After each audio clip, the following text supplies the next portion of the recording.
On September 27, 1981, one of the most disturbing cases of family isolation and inbreeding ever documented in the United States saw its revelation in Osly County, Kentucky.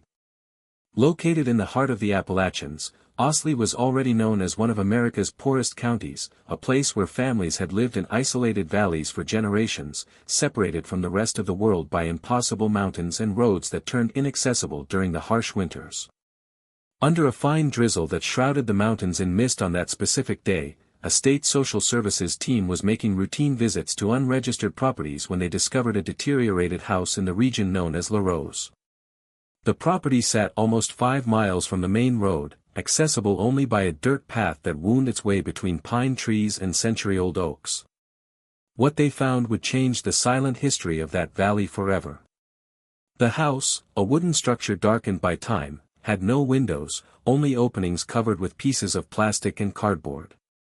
Obvious holes pierced the roof, and the surrounding land was overtaken by tall weeds and rust. The first thing that caught the social worker's attention was the unusual silence. Even at the most isolated properties, there were always sounds, chickens, an old radio, conversations. There, the silence seemed like an entity of its own. When they knocked on the door, an elderly-looking woman, later identified as 72-year-old Martha Branham, greeted them. She tried to prevent the team from entering, but the strong odor emanating from inside, combined with the visibly debilitated appearance of the elderly woman, justified immediate intervention. Inside that house, which had no electricity or running water, lived 6 people: Martha, her daughter Eloise Branham, 49, and 4 younger women, later identified as Eloise's daughters. The 4 women, approximately between 18 and 30 years old, presented alarming physical characteristics. They had asymmetrical faces, severe strabismus, prominent jaws, and most notably, an evident difficulty in communication. None of them spoke clearly, emitting only guttural sounds and rudimentary phrases that only they seemed to understand. The scene impressed even the most experienced social workers. In their official reports, they described how the women moved through the space like ghosts, apparently without fully recognizing their presence. Their movements were uncoordinated, and all exhibited repetitive mannerisms, such as rocking back and forth continuously. Most disturbing was the total absence of records. None of the 4 women had a birth certificate, school record, or any official document. It was as if they didn't exist to the world beyond those walls. That case would be just the beginning of the discovery of a history of inbreeding that extended for decades, an invisible cycle of isolation, abuse, and neglect that produced one of the clearest examples of the devastating effects of continued family crossbreeding. While the authorities tried to understand what they were seeing, the 4 sisters, Agnes, Mary, Louise, and Catherine, names they would receive later, as they had no official identities, remained seated on the dirt floor, as if that interruption in routine was just a brief inconvenience in decades of silence. The true story of those women, however, had begun much earlier, in another era of Kentucky, when geographical and cultural isolation formed the perfect setting for a family to close in on itself for generations. If you want to follow more cases like this, which shake entire societies and reveal hidden truths, subscribe to the channel so you don't miss any investigation. After the initial discovery, county authorities faced an unprecedented challenge: how to investigate a situation where there were practically no records, external witnesses, or any formal documentation. The 4 women were immediately taken to Cumberland Valley Regional Hospital for medical evaluation, while Eloise and Martha remained in custody. If you like the story or want to watch more such type of videos, kindly subscribe our channel and press the bell icon. The first medical reports, dated September 30, 1981, revealed an alarming picture. The 4 sisters presented a series of physical and cognitive characteristics compatible with what doctors at the time called degeneration by inbreeding. Dr. Robert Harkins, head of the medical team, noted in his confidential report, "We are facing a case where family endogamy seems to have occurred for multiple generations, resulting in classic manifestations of accumulated recessive disorders." The investigation into the family history faced significant obstacles from the beginning. Martha Branham refused to cooperate, claiming that family matters were nobody's business. The little information she provided was contradictory and vague. Eloise, in turn, presented limited cognitive capacity and showed evident signs of deep psychological trauma. It was through parish records from the local Baptist church and testimonies from distant neighbors that investigators began to piece together the macabre puzzle of the Branham lineage. The first clues pointed to a history dating back to the 1920s, when William Branham, Eloise's father, established himself in that isolated region after leaving a mining community in Harlan County. One of the most important testimonies came from Joseph Miller, then 83 years old, who had lived about 2 miles from the Branham property since 1925. According to his account to social worker Margaret Thompson on October 5, 1981, William was a strange man who didn't allow anyone near his property. He had married a second cousin, Sally, who already had trouble speaking properly. After she died in childbirth of one of the children around 1940, we never saw an adult woman in that house again, just little Eloise growing up. The other children, 2 boys, also never left there. Another crucial point in the investigation was the testimony of Florence Watson, a midwife who had worked in the region since the 1930s. In her statement on October 12, 1981, she revealed, "I was called to the Branham property in 1945 to help with the birth of a young woman. When I arrived, I saw that it was Eloise, only 13 years old, pregnant and in labor. William didn't let me stay after the baby was born, a boy. I tried to alert the sheriff at the time, but nobody wanted to get involved with the Brahms." The investigation began to focus on reconstructing the chronology of births on the property. Between 1945 and 1963, Eloise apparently gave birth to 6 children, including the 4 women found in 1981. There were no formal records of any of these births, and the absence of genetic tests at the time made it impossible to determine with certainty the paternity of each one. If you like the story or want to watch more such type of videos, kindly subscribe our channel and press the bell icon. However, the clinical evaluation and collected testimonies indicated a disturbing scenario. William Branham had not only abused his own daughter, Eloise, but his sons, Eloise's brothers, apparently continued the incestuous cycle after his death in 1967, resulting in the birth of the 4 women. A false lead arose when investigators speculated about the possibility of the women belonging to an isolationist religious community, a theory quickly dismissed after consultations with experts. Another line of investigation considered a possible involvement with family clans producing moonshine, the illegally distilled liquor common in the region, but also found no concrete evidence. One of the most significant obstacles was the sudden death of Martha Branham on October 29, 1981, just 1 month after the discovery of the case. The elderly woman died at the county hospital due to complications from pneumonia and malnutrition, taking with her many of the answers investigators were seeking.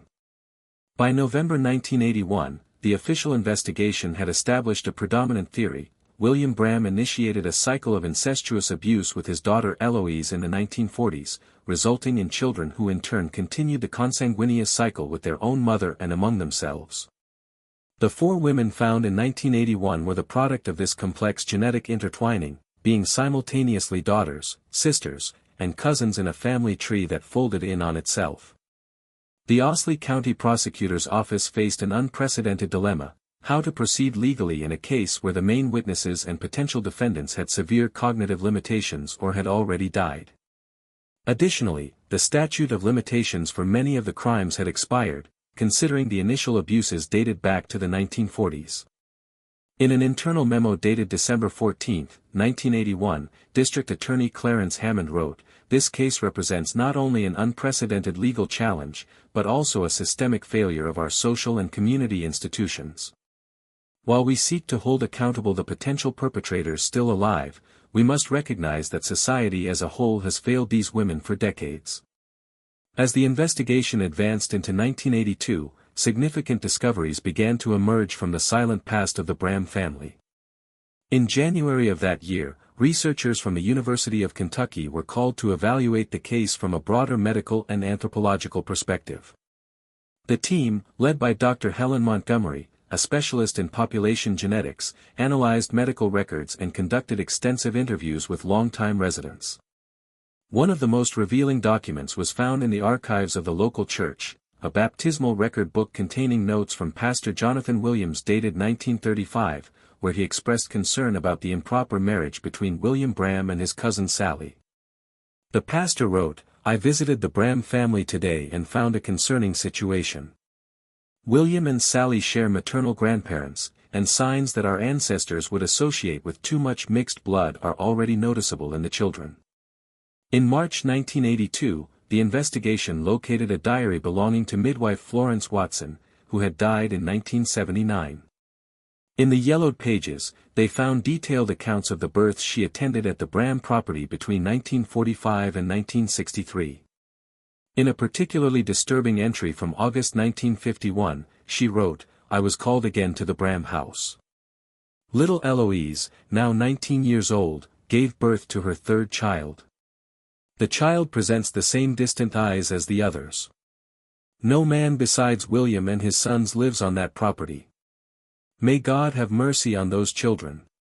Florence's diary revealed she had documented 6 births from Eloise in 1945, 1947, 1951, 1954, 1958, and 1963.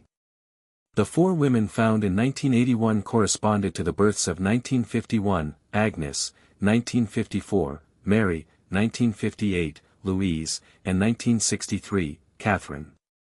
There was no mention of the first 2 children in more recent records. A particularly impactful revelation came when the medical team performed cranial radiographs and detailed physical examinations.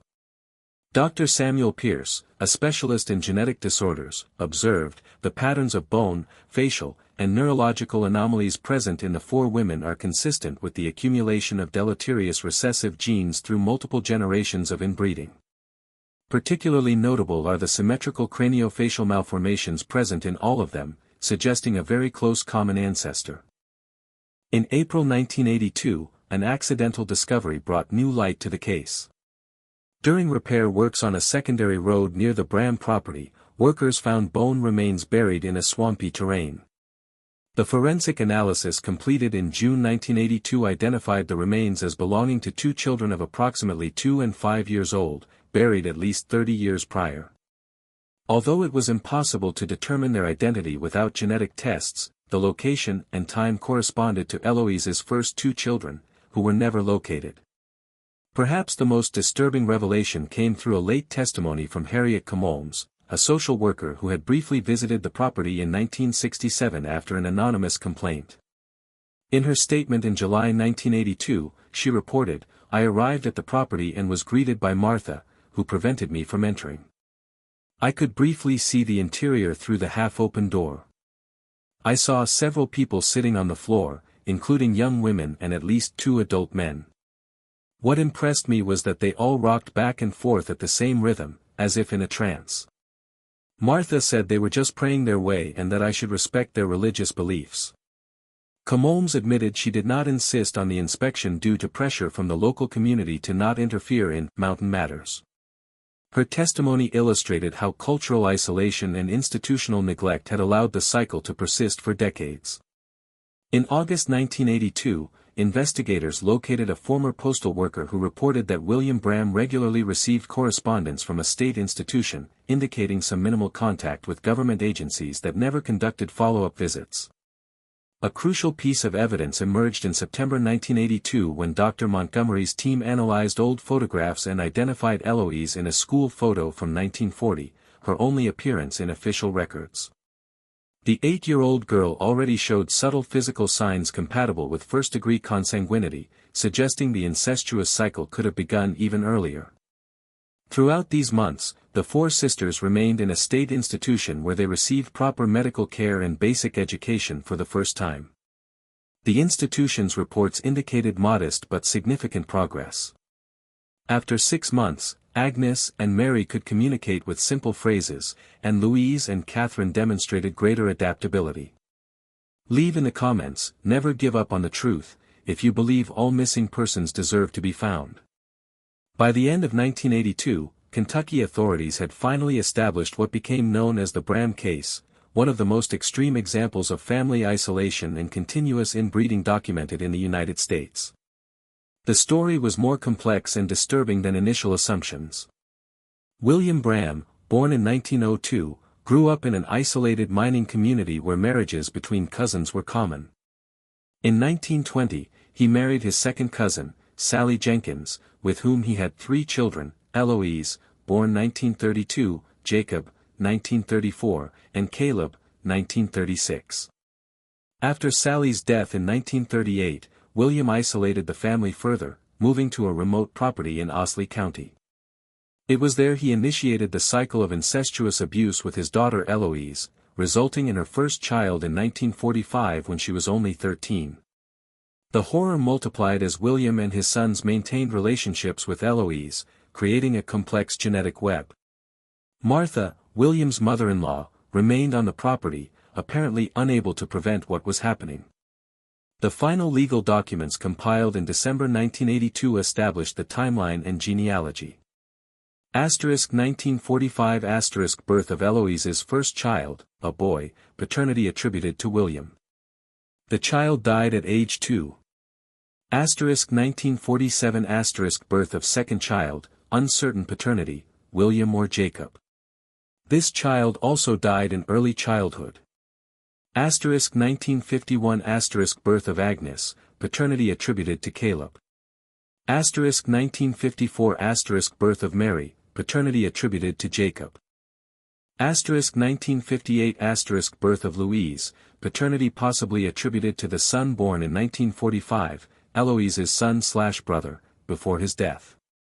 1963 birth of Catherine, paternity attributed to William, shortly before his death. The genetic implications were profound.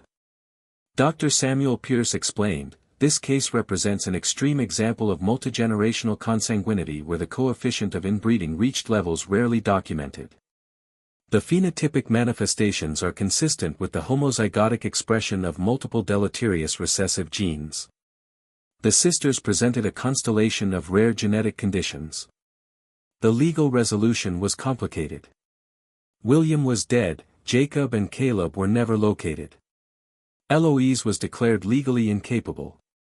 On February 14, 1983, Judge Howard Thornton issued his final decision.